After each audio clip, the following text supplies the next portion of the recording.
හාමුදුරු කෙනෙක්ට මහානකමත් එක්ක ලැබෙන උරුමය තමයි රට, ජාතිය, සමහරලාට අපි ඕවා කතා කරද්දි මිනිස්සුගේ බන කියාගෙන ඉන්නලු මේ දවස්වලේම හරියට කියලා.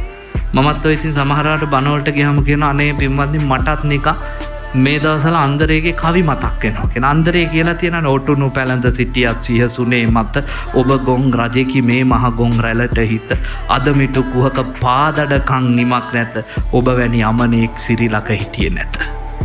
මං කියනවා ඉතින් අපිටත් මේ දවස්වල හිතෙන්නේ එහෙමයි.